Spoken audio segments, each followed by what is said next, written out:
Cari amici del Lupo della Steppa, benvenuti a questo nuovo appuntamento. Siamo sempre a Kathmandu per parlare di qualcosa di assolutamente straordinario, ovvero di religione tantrica, di iniziazioni e di danza. Quindi come nella valle di Kathmandu, Tantra, quindi questo splendido cammino iniziatico, si è fuso con un cammino legato alla danza, alle danze sacre.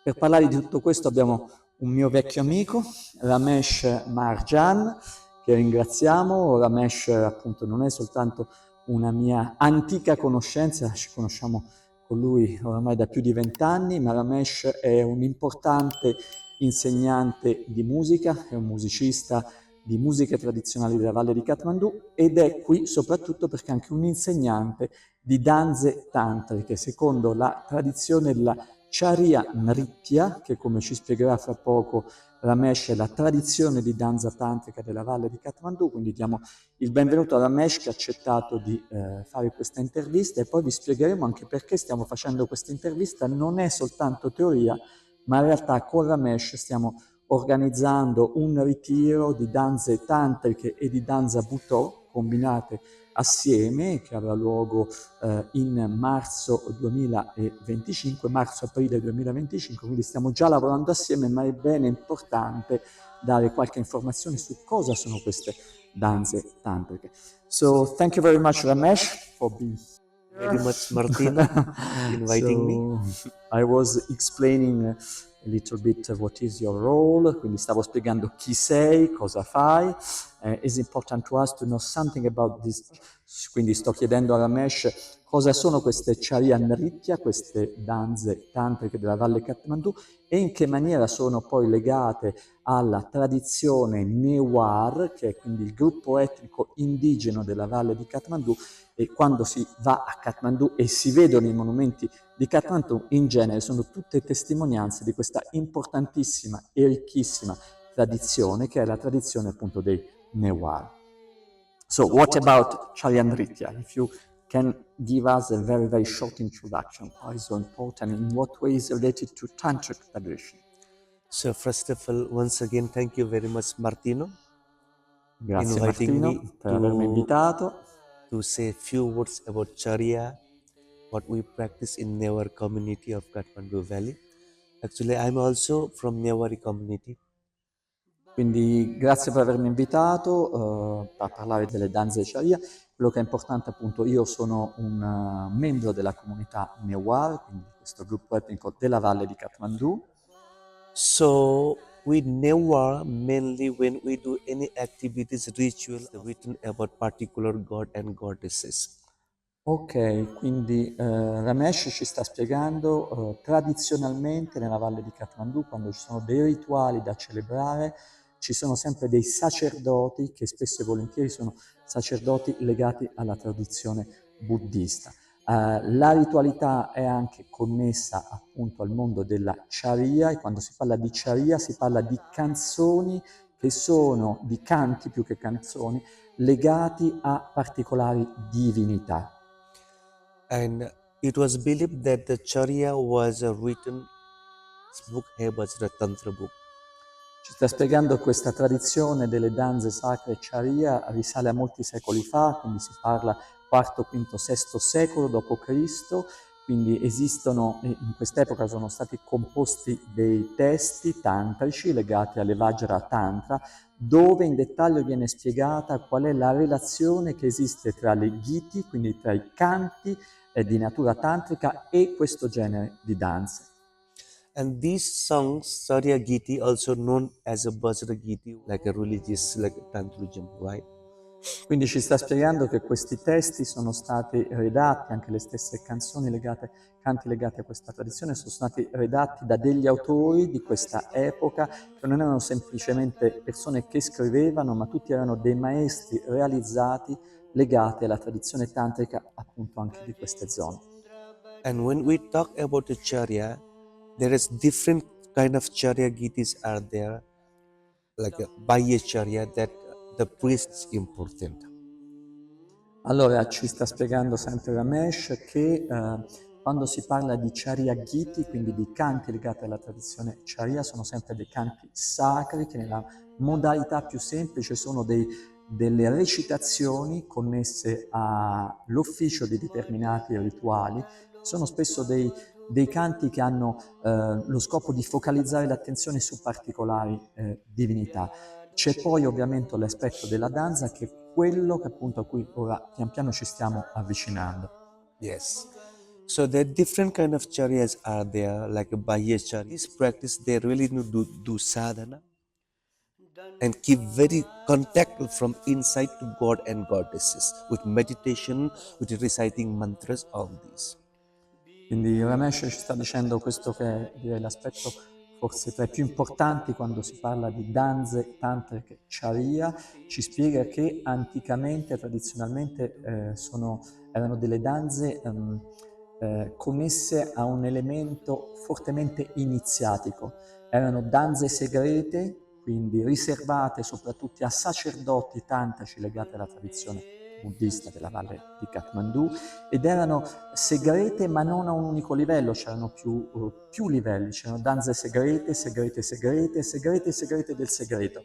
Quindi voi capite, era un accesso progressivo dove per poter iniziarsi e poter praticare queste stesse danze era importante ricevere delle iniziazioni, e ci sta spiegando appunto il nostro amico come gli stessi danzatori, che erano quindi anche dei sacerdoti, per poter officiare queste danze dovevano avere delle qualità di purezza interiore, ma c'erano delle iniziazioni che servivano a far sì che durante la pratica della danza ci fosse un'identificazione perfetta tra il danzatore e la divinità che si stava danzando.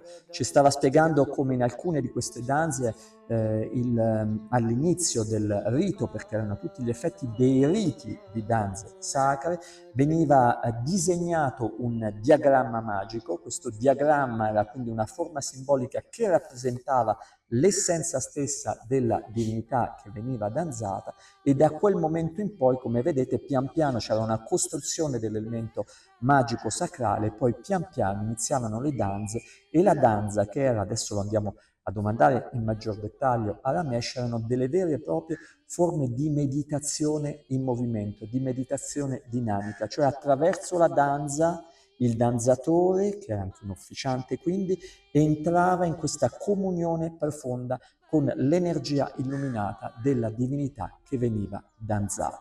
Esiste la meditazione statica e esiste la meditazione dinamica, come è la Charya. Entrambe non a caso vengono chiamate sadhana, quindi sono delle vere e proprie pratiche. E quello che ci stava spiegando è che è importante che vengano interpretate come forme di meditazione, perché essendo un contesto tantrico, lo scopo è far sì che il danzatore si identifichi al 100% con la divinità danzata, cosa che abbiamo già detto poc'anzi, ma ora viene ribadito perché proprio nell'acme stesso delle danze Charya, e ci diceva Ramesh, talvolta ci sono delle vere e proprie condizioni di estasi, quindi una condizione di trance, c'è una perfetta unificazione della mente, del corpo, dell'energia del danzatore con la mente, il corpo e l'energia della divinità, quindi della dimensione illuminata con cui ci si sta relazionando. Per questo, ci diceva Ramesh, sono molto importanti i colori talvolta degli abiti dei danzatori, ogni colore definisce una divinità. Importanti sono gli strumenti musicali, quindi da una parte c'è il movimento, da una parte c'è la musica e il canto, e gli strumenti musicali anche loro hanno un ruolo fondamentale. Quindi ci sono dei cimbali, ci sono delle trombe, ci sono degli elementi che sono le percussioni, e tutti questi elementi corroborano a far sì che la danza si trasformi in un vero e proprio rituale. Ramesh stesso stava iniziando a dire che ci sono due aspetti fondamentali quando si parla di danze Charya. Ci sono delle danze lasya, si dice, quindi che riguardano divinità del pantheon buddista o induista pacifiche. Poi ci sono delle invece danze Tandawa, dove invece l'elemento energetico è particolarmente presente ed attivo, dove invece vengono danzate divinità sempre illuminate, ma che hanno un aspetto feroce, che quindi sono spesso e volentieri dei protettori del Dharma, quindi dei protettori della dottrina e dei praticanti stessi. When we perform any Charya dance based on this Tandava or Lasya, È molto chiaro, ci sta spiegando che dal punto di vista del tantrismo, e molti di voi lo sanno, quando si parla di tantra si parla sempre di dimensione dell'energia, quindi l'elemento fondamentale dell'approccio tantrico, poco importa se siamo in ambito induista o in ambito buddista, è proprio l'elemento dell'energia.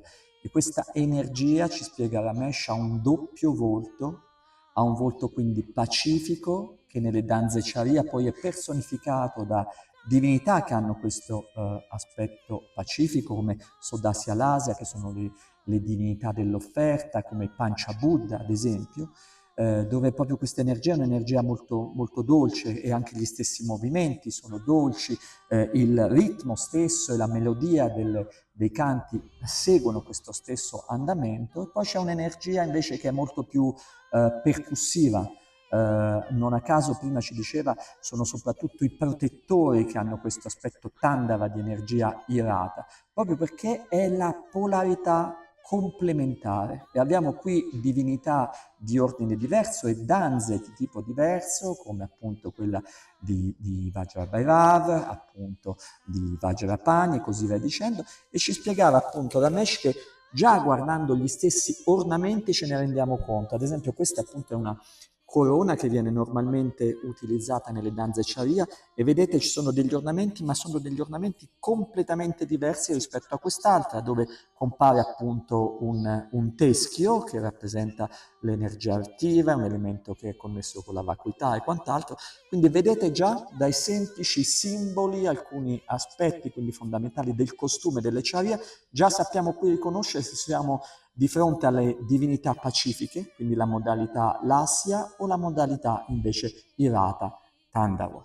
Thank you very much. That's very important, this detail. And what about the jewels, ornaments, because they play an important role? Sto chiedendo quindi a Ramesh, ci stai quindi pian piano portando dentro questa dimensione della danza Charya, ci hai spiegato il ruolo dei movimenti, il ruolo della musica, il ruolo dei colori, il ruolo del colore stesso e della forma del costume, ma sono importanti anche degli altri dettagli. Poi, se voi vedrete, le danze Charya sono piene di gioielli, sono pieni di ornamenti, e ogni dettaglio, e voi vedrete nelle danze non solo il costume ma anche gli stessi mudra sono importantissimi e permettono anche a chi assiste a queste danze di capire se sta di fronte a una divinità irata o una divinità pacifica. Quindi qual è il ruolo di tutti questi elementi che però creano un quadro d'insieme molto nitido e molto riconoscibile? I think you already said about what is the important, because whatever read us in Charya, mudra is very essential. Of course, an expression also there, but mainly mudra as well as the dresses and ornaments. And this is we call ta. Ta is an essential instrument. This is the most important instrument in Charya Giti. Ta. Wow, tantissime cose, veramente è un turbine di elementi. È bellissimo perché, come sta presentando le cose Ramesh, è un vero e proprio codice. C'è il codice dei colori, c'è il codice dei movimenti, c'è il codice della musica, come dicevamo, ma c'è il codice soprattutto del corpo. Lui diceva, l'hai accennato già tu Martino in piccola parte, importantissimi sono i mudra, quindi i vari mudra che vengono presentati e manifestati nel corso delle danze, che non sono solo i gesti delle mani, perché tutto il corpo diventa un mudra, quindi il modo con cui vengono mossi i piedi, la postura del bacino, il rapporto tra bacino, spalle, testa, importantissimo il ruolo dello stesso sguardo, ci sono sguardi pacifici e sguardi irati durante queste danze. Tutto questo insieme fa sì che realmente il danzatore si identifichi il più possibile con il tipo di divinità che sta danzando. Sto chiedendo a Ramesh, e questo è un aspetto importante, se no non staremmo neppure noi a parlare qui di Charya, come è stato possibile, cosa è accaduto che da questo contesto segreto, segretissimo, dove erano solo sacerdoti tantrici legati alla tradizione del Vajrayana, come è accaduto che al giorno d'oggi queste danze sono diventate accessibili anche a noi occidentali, e come è possibile che anche noi occidentali non solo possiamo parlare di Sharia, ma possiamo adesso avvicinarci e danzare noi stessi queste sacerrime e importantissime danze. So traditionally, these kind of dances were just practiced by those people who have institute. They have even like a university also. They have a one part especially learn the Charya Giti and Charya Nritya. Wow. Bellissima, ci sta spiegando che il Nepal, come forse alcuni di voi sanno, è stato un regno che è stato praticamente chiuso all'Occidente fino agli anni 50 dello scorso secolo.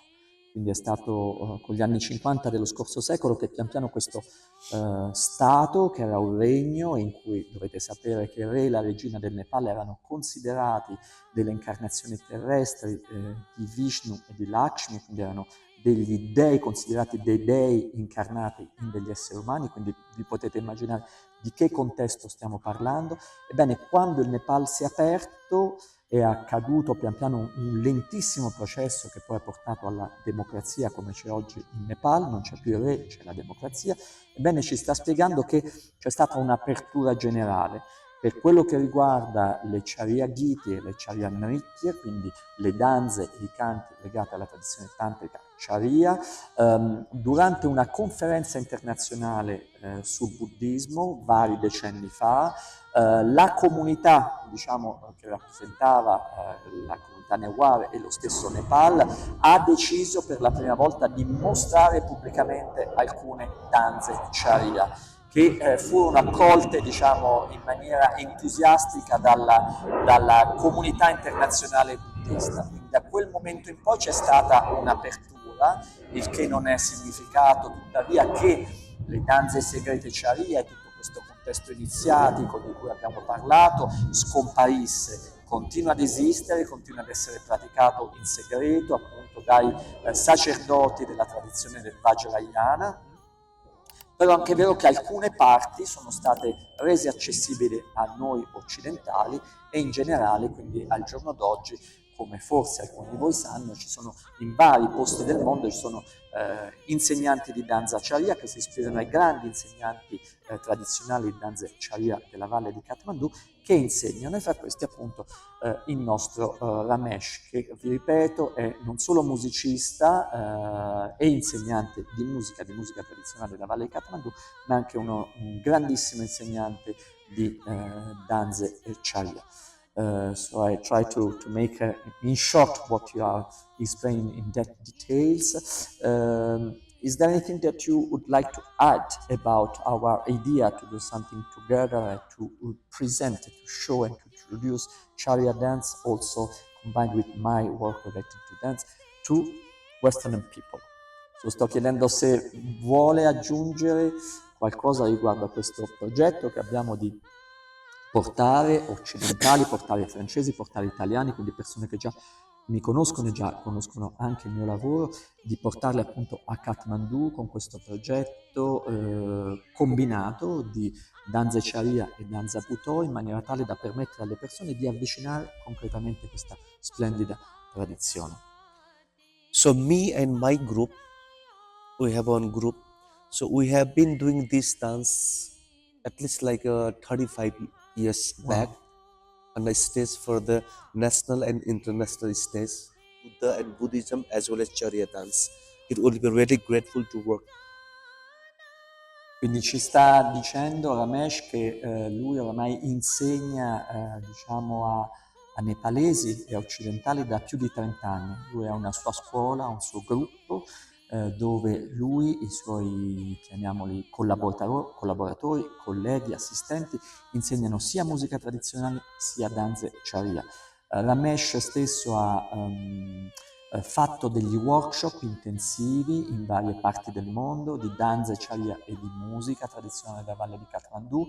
Io stesso anni fa lo invitai in Italia, a Perugia, a fare un workshop intensivo di danze Sharia, quindi è da vari anni, è da molti anni che lui si sta già muovendo in questa maniera di diffondere in maniera capillare e profonda e approfondita le danze Sharia. Quindi assolutamente questo progetto che stiamo appunto elaborando assieme è un'opportunità per permettere a tutti coloro che sono interessati non solo di praticare la danza, ma attraverso la danza Sharia entrare in contatto con la tradizione del tantrismo e conoscere in maggiore profondità anche quello che è lo splendore, la bellezza della religione, del cammino spirituale buddista.